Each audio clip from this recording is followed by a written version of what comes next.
That day was another sunny day in Southern California. The patient was struggling to place his legs together to get out of the car. He had to drag himself to the doctor's office to get his test results. He waited for someone to open the hospital door because he was too weak to do it himself. Despite the fact that walking the few meters to the doctor's office felt like running a marathon, his pride wouldn't let him accept the hospital staff's offer to use a wheelchair.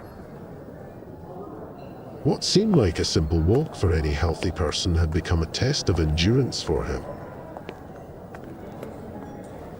As he stared out the doctor's office window, he hoped today's visit would be different from previous ones. Today he would finally receive a definitive diagnosis and treatment plan. Despite struggling to maintain hope over the past 18 months, his stooped posture made him appear much older than he was. Yet, he was just a 19-year-old teenager. His athletic body had deteriorated in a few months to one 5 times more worn out than his real age. His dreams and hopes for a normal life had been replaced by confusion, fear, and despair. His mind was still young, longing to graduate from college, pursue athletic goals, make new friends, and build a career, but none of these seemed possible at this point. He no longer had anything in common with his peers. Though his mind was young, his body and movements resembled those of an elderly person.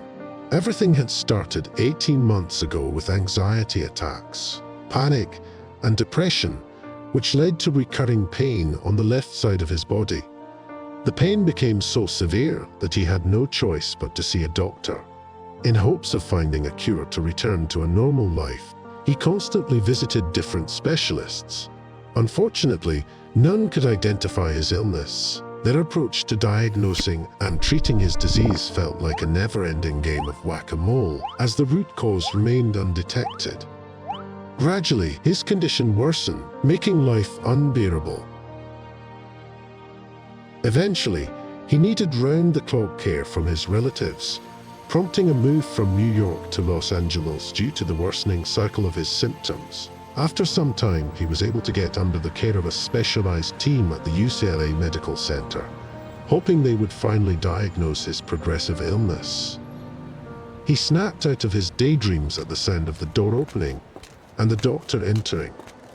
The doctor, with a compassionate look at the boy whose hunched and twisted body resembled a question mark, delivered the bad news. Unfortunately, the test results show that you have an advanced form of a disease called Ankylosing The diagnosis was different from anything the boy had heard before, mixing fear of the unknown with a glimmer of hope. He innocently asked, "So, when do we start the treatment?"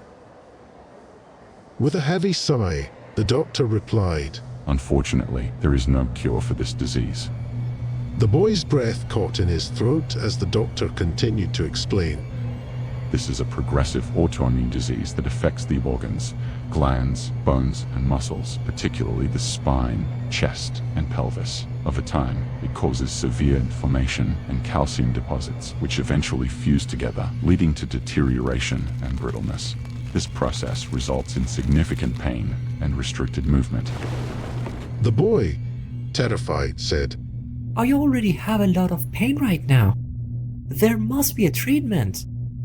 The doctor responded, Unfortunately, although your disease has progressed quickly, it is still in its early stages.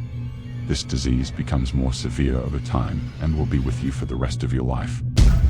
Suddenly, the boy's world turned dark and all his hopes vanished. The doctor continued explaining how the disease would progress and worsen, potentially causing his spine to become even more hunched and fragile, leading to more pain and suffering. Fear engulfed the boy. He wondered if life was still worth living, given that it felt like a one-way journey to a familiar hell. He no longer wanted to see tomorrow, which promised only more pain and hardship. He felt unjustly condemned to a life sentence in a cramped, calcium-encrusted cage filled with pain and torment. Medical statistics predicted a grim and bitter fate for him, deep in a narrow, dark abyss. That dreadful event occurred on August 16, 1980. And that desperate, hopeless boy was me.